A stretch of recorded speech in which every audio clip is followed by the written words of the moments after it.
Hello, welcome to another episode of the Hello Cannot podcast. How's everyone? Hope you're doing fine on this lovely day. Just a quick update, the Christmas season is just around the corner, and hopefully if you still need to get those Christmas presents or even just a Christmas tree, please do rush out and get it now before everything closes and there's no stock left. So this time around, the Christmas is going to be a very interesting one. For the majority of the people that are still living in countries that are impacted by COVID-19, I don't think it's a good time to travel, even if you're going back to visit your family.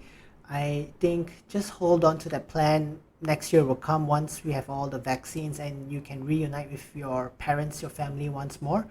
But now it's just a very, very risky season. So please avoid all sorts of traveling when it comes to the end of the year when you're enjoying your holidays. And that goes especially for you Americans. Please do stay home, don't be an idiot, and ruin this for the rest of the people around you. So in other news, I hear it's getting warmer in Australia. So probably this is just a scientific fact for most of the people who are not aware.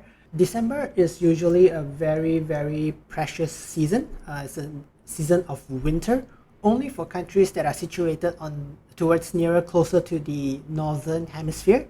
For the rest of the countries that sits in the southern hemisphere, for instance, countries like Australia, New Zealand, even Argentina and Brazil, it's summer, right? So between December to February, it's basically summer. It gets really, really hot and warm. And imagine for all of the countries in the north that are celebrating White Christmas, in the southern countries, they're just not traveling anywhere and they just have to avoid the heat. So personally, I have been in Australia over summer and I did celebrate a very, very exceptionally hot Christmas on December 25th.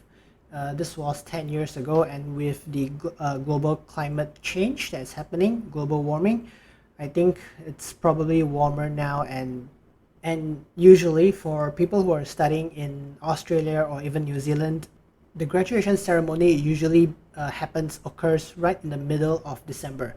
So it's freaking hot and we're dressed so overdressed just to look good. We're sweating all over and we just have to deal with it. Our entire family, the entire university faculty would just have to deal with it just to get this graduation ceremony out of the way.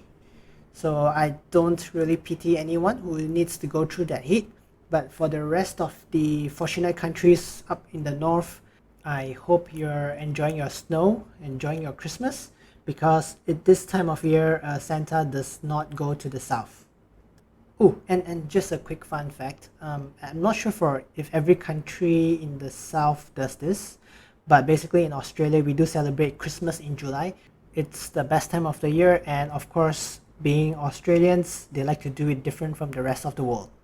Go Kangaroos! Okay, so let's head back into the main topic for today, and we're going to be talking about job interviews. So this topic today is going to be partially aligned with one of our previous podcast episodes where we're talking about trying to get your first job, right? So this is going to be the first few job interviews that you're going to be facing until you actually land your first formal job. Now, for today's topic, I'm just going to break it down into two categories, okay? We'll just be briefly discussing on what are the key etiquettes during interview and why this interview process is so important in terms of finding and landing a job, or even how people choose who to recruit. So the first category that I would like to share would basically be the timeline of the interview. Okay, and this can be further broken down into three subcategories. That's going to be your before the day of your interview, the actual day of your interview, and lastly, what happens after the interview. There are several key points or key actions that needs to be taken before each of this during this entire timeline of the interview process. And then for the second main category that I'll be sharing would be how to answer tough questions that are asked by people, interviewers, and at the same time establish your presence, make your presence known, and how you're different from the rest of the other applicants and why you should be the right person to be recruited. So for all of you fresh graduates out there, or even anyone just looking to find your first job, I'm sure since you've been sending a lot of resumes, you've been trying to be in contact with a lot of companies, corporations, there would have been responses. And during this feedback or even this filtration, they're trying to filter out who are the right applicants that they want to recruit. You would have already spoken with them. But before we just quickly get into the topic, let me just get off the side topic here. I just want to remind everyone that this interview process is very important. Me myself, during my initial phase of trying to find my first job, I was asked to attend an interview by a very, very big corporation, a multinational corporation. And since that was my first official interview, there were a lot of things that I did prepare for, but when you're actually right there and you're being questioned, sometimes you will feel anxious, you feel nervous, and things like your brain just shuts down and you forget what you wanted to say, what you wanted to ask. And because of my nervousness and my anxiety during my first interview, that prevented me from landing that job, right? Which I believe I was very much qualified for. But yeah. Now, interviews is a very unique process. You have to really get used to it, to feel at ease. You need to go through rounds and rounds of interview, right? So don't worry if you ever fail the first interview that you went for, because as you start getting exposed to more and more interviews, you sort of get used to the process, so much so that you're just calm down and you know what are the right things to act based on certain situations or certain scenarios. So yeah, my recommendation or my suggestion is just keep going for interviews. Eventually you'll land the right one. Okay. All right, so let's talk about the timeline of the interview and what are the few main etiquettes. So the first subcategory would be before the day of the interview, okay? And straight up, the first question or the first point that I would like to make is, how much do you know about the company that you're about to be interviewed in? Or what research have you performed into really understanding what this company does, right? So you have to make sure you know as much about the company as you can. Of course, you can always start off by going to the company's website, start reading about it. What are their goals? What are their visions? What are they actually doing? And then along the way, maybe you'll see an organization chart, you see some names, you see some titles, and please make sure that you remember the big players. Who are the CEOs? Who are the, maybe a president of this organization? Who they exactly are, because this will play a very, very crucial role when you're in the office itself. And of course, if you have any insider news, right, if you have any way of finding out what is the company's latest projects or what is the latest direction that they're heading towards, anything that they actually have made public, then it's a very, very good thing to bring up or to prepare for the interview as well. Right. So now you know as much information as you can about the main company that you're interviewing for, but that's not necessarily enough or sufficient to impress a HR person or your interviewer, right? So what you actually may need to look up additionally would also be, let's say, what are the products or services that they're providing, who are their main competitors are, find out what their main competitors do, and also how what they do segregates the company that you're interviewing in versus the competitor, and how you can establish a better presence and to give your company that you're interviewing for that significant edge against their competitors. So just note it down, it might come up very useful during the interview. And with just a small secret here, always see if you can find out information on who is going to be interviewing you, because most of the times for a lot of the corporations, it doesn't just go through HR in terms of the recruitment process or during the interview. Sometimes you have to go through certain managers or certain directors. They will be the ones who is responsible for understanding the right type of people that they want to hire, and HR is just responsible for facilitating that kind of interview, getting the right people to come in and make it happen, right? They're just basically the organizers.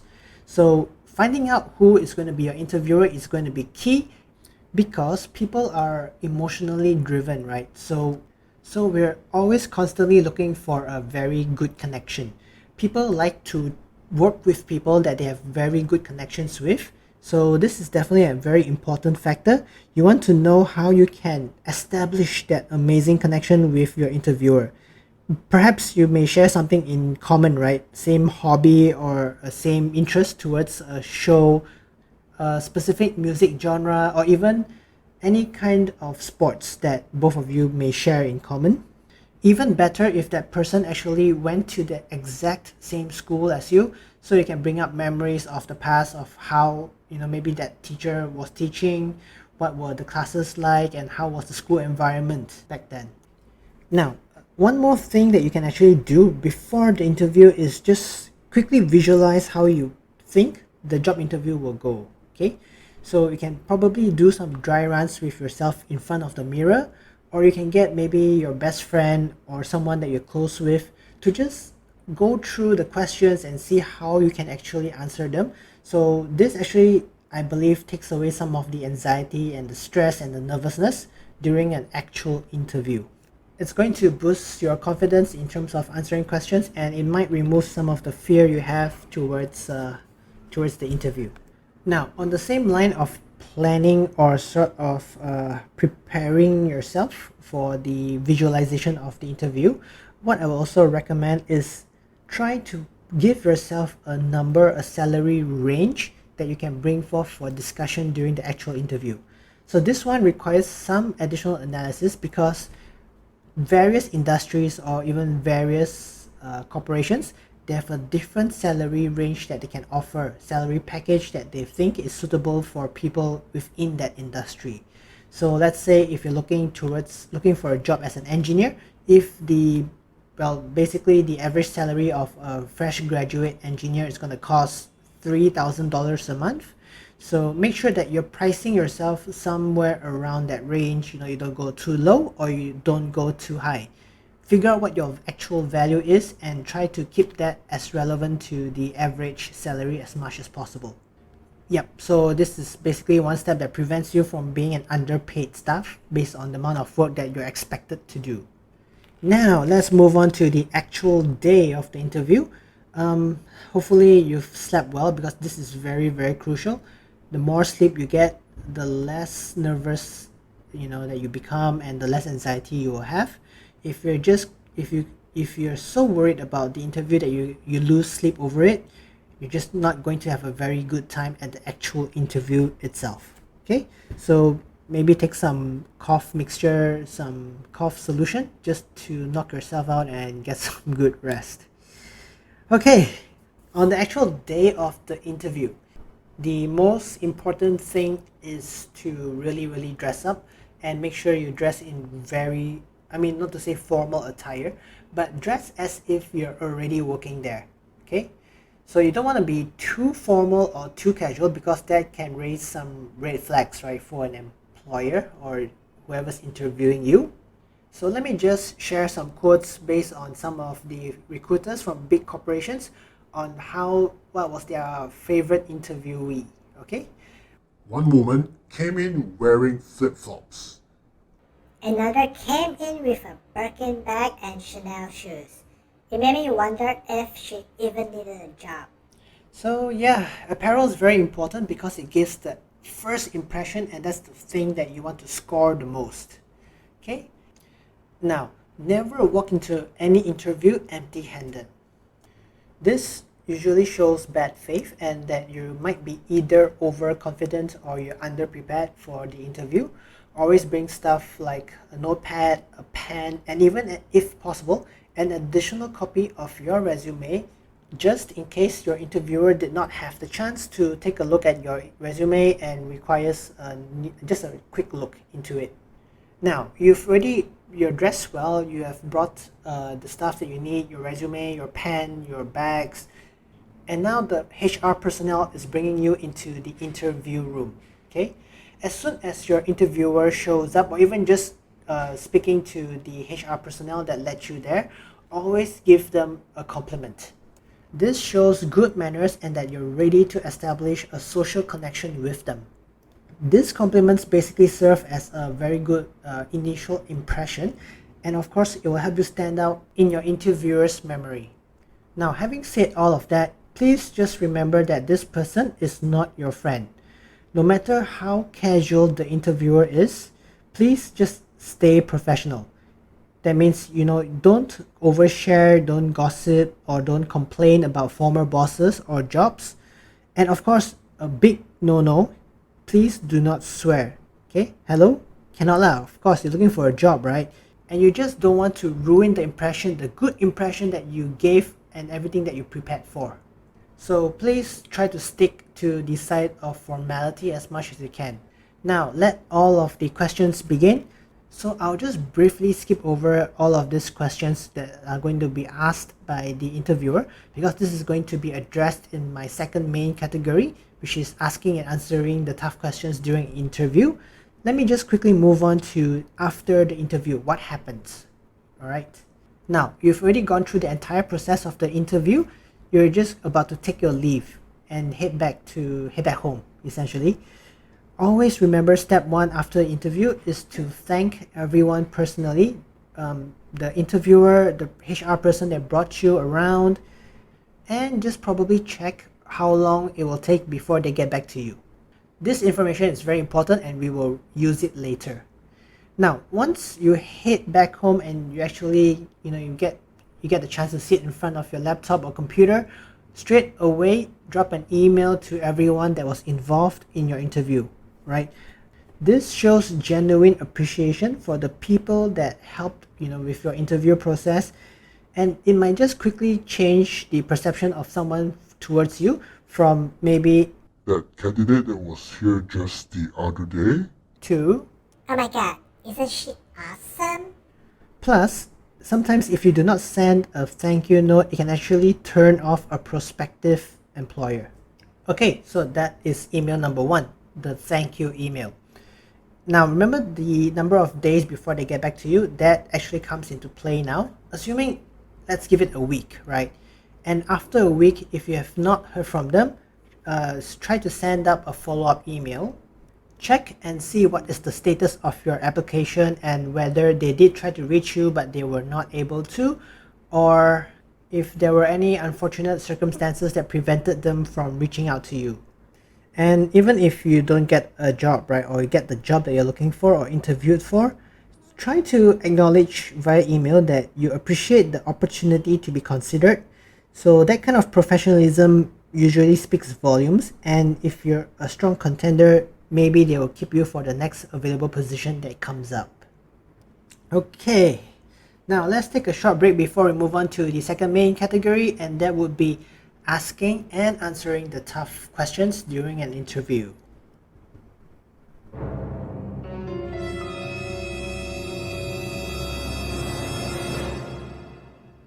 Alright, welcome back. I hope that was the short break that everyone needed just to digest and reorganize everything that has been discussed so far. And also that ominous music that I played during the break, that is going to be basically how you're feeling when you're being asked, or if you're asking the tough questions to your interviewer. So this is basically the moment that you've been dreading. Your so-called prospective boss, he leans forward and he starts to ask you questions. And just moments ago, you guys were just happily chatting away, trying to, get to know each other in a more comfortable manner. But of course, everyone needs to get back into business eventually. Okay, so let's look into the first question. Tell me about yourself. So I get it that this question may have been asked as the first thing during the interview. So just bear with me here. I think there is actually a very good way to answer this. Always be prepared to talk about yourself, right? And why, just to show why you're the ideal candidate for this position. The interviewer is basically there to assess if you're the excellent fit for the job. So try to answer questions about yourself, without giving too much or too little personal information. Of course, you can always start by sharing some of your personal interests and experiences that don't directly relate to work. maybe like a hobby or a brief project that you were in, your education, and what motivates you. But do try to remember one thing. So you've already done your research in terms of what this company is doing or what is their main vision. And at the same time, you're fully aware of the job description of the job position that you've applied for. So while you're trying to talk about yourself, you're sharing a bit on your personal information, do try to share on what motivates you, how that aligns with the job that you're applying for, and of course how that fulfills the goals and the vision of the company itself. So here's an example. I have been in the customer service industry for my previous part-time job. My most recent experience has been handling incoming calls in the high-tech industry. One reason I particularly enjoy this business and the challenges that go along with it is the opportunity to connect with people. In my last job, I formed some significant customer relationships, resulting in a 30% increase in sales in just a matter of months. My real strength is my attention to details. I pride myself on my reputation for following through and meeting deadlines. So when I'm committed to doing something or just anything, I make sure it gets done and on time. So yeah, that's a very good example of how you can respond to the question of tell me about yourself. Just ensure that you're talking about what was your previous experiences, what you've learned from there, and how you can carry forward those skills and those experiences to your new job, so that the interviewer can see what is the value and contribution that you can bring to the table. Alright, so moving on to the next question. Why do you want this job? Why are you a good fit for the position, and what would you accomplish if you were hired? So this interview question gives you an opportunity to show the interviewer what you actually know about the job and the company at the same time. So remember all of the research and analysis that I mentioned earlier. What are the visions and goals of this company? What are the products or services that they offer and provide, as well as who are their main competitors? And when you're answering this question, just be very specific about what makes you as the person, specifically the good fit, the best fit for this role, right? And also, if you can, just mention some aspects of the company and the position that appeal to you the most. There isn't really a right or wrong answer here, but the most important aspect that your interviewer will be looking for is that you have done sufficient research and analysis on the company, and you realize how you can actually be the right fit for that gap that they're looking for. Okay, so let's move on to the third question. What is your greatest strength or your greatest weaknesses? So this is one of the questions that employers will usually ask to determine how well you know your own limitations. So I won't go too much in terms of strengths, because basically what you're trying to show there is what you're very much capable of. But what I want to focus on is the weaknesses part, right? You can have 100 strengths that you can share with the employer or the person interviewing you, but when it comes to weaknesses, how can you manipulate it in such a way that it's in your favor? And the first step to doing so is by acknowledging that you have such a weakness, and there are actually mitigation steps in confronting your weaknesses. So just giving a quick example, let's say if someone is very much detail oriented, right, that can actually be a weakness because you don't see the overall picture. And what happens is you can say, hey, I have this weakness where I'm actually so detail oriented that there will be times where I will miss out on the bigger picture. I don't understand where we're headed to because I'm too focused on my current work, right? So you can say, on top of that, of realizing that I have this flaw, I would from time to time host a meeting with everyone involved, just to take us a step back into reality to see, with all of the progress that we're making in this small particular step or process, how does this affect everyone in the general picture? So this actually gives the interviewers confidence towards you to say that this person can acknowledge his or her flaws and that they have a workaround around it. So that's good. Okay, now moving on to the next question. I think this is the fourth question. So there will be times when the interviewer wants to know or would also appreciate for you to describe a difficult work situation or project and how you actually handled that under maybe the stress and pressure that you were in. Now, similarly, there isn't really a right or wrong answer to the question about handling a difficult situation, but basically how you react to this type of situations will show the interviewer what your work style is and how do you tackle issues that come your way, right? It'll help determine if you're a good fit with the company or the job description that you're applying for, and if those skills are applicable or can be carried forward to this type of activities. And please do remember this, that never say that you've never experienced any tough situations in your life or during your past works or projects.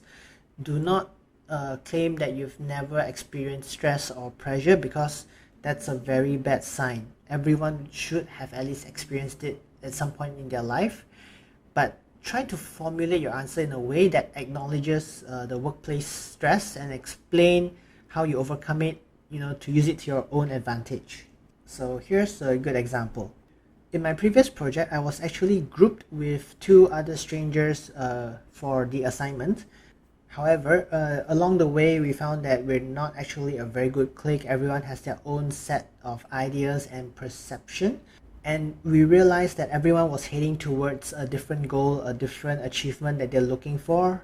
So that actually raised a lot of concerns if we're headed towards the right goals of the actual assignment.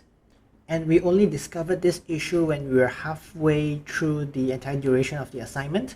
So what happened was I initiated a meeting between my team as well as the lecturer. So during this meeting, we tried to establish some ground rules, some shorter milestones that we want to achieve along the way, and actually establish to align everyone within the same page, that we won't steer off the course anymore. So this is a very good example to show that how you're being placed under very stressful and pressured environments. It was a very tough time and you guys had a deadline to rush, but you're able to still handle it by putting things in order and actually bringing everything back to green. So now that the interviewer is somewhat impressed with what you've mentioned so far, what were your answers? The next fifth question, this is one of the hardest questions that they will ever ask, is what are your salary expectations? So this is basically the interviewer trying to understand what you're looking for in terms of salary. Question about money is always tricky to answer, right? You wouldn't want to sell yourself short, or at the same time you wouldn't want to raise your prices too high that they believe they cannot afford you and therefore they will remove you from the shortlist. So this basically ties back into what I mentioned earlier. You have your estimated salary range based on the research that you've done before, right? And also just to remember that based on specific locations, certain locations, right, expected salary can have a significant bump up because of the cost of living there, or it can even drop lower because prices overall is just cheaper. So as a fresh graduate, that is the salary amount that you want to mention. So you can just say, let's say if the starting salary for an engineer is around $3,000 a month, you can probably negotiate between, let's say, $2,008 to $3,200 a month, right? So just give your interviewer or the recruiter a range that they can probably work with. Okay, alright, now let's move on to the final question. What are your goals for the future? Or basically, like, where do you see yourself in 5 years or even just 3 years from now? So this question is actually is a way to assess you on two different levels. The first thing is basically to figure out if you're a person who would most likely job hop. So that means every 2 years you might look for a new job, for a new increase in salary. So that's usually not a very good sign for recruiters or interviewers, okay? And the second question is basically to determine your ambition within the company. They want to understand or even just get a feel if you're ready to look towards getting promoted within the company. So usually when a person says that they want to get promoted to any specific positions in the future, it shows that they are committed, they're dedicated to that company. They want to contribute as much as they can to get to that level. And that shows stability and commitment and loyalty to the company, which is very much favorable to the HR department or the recruiters.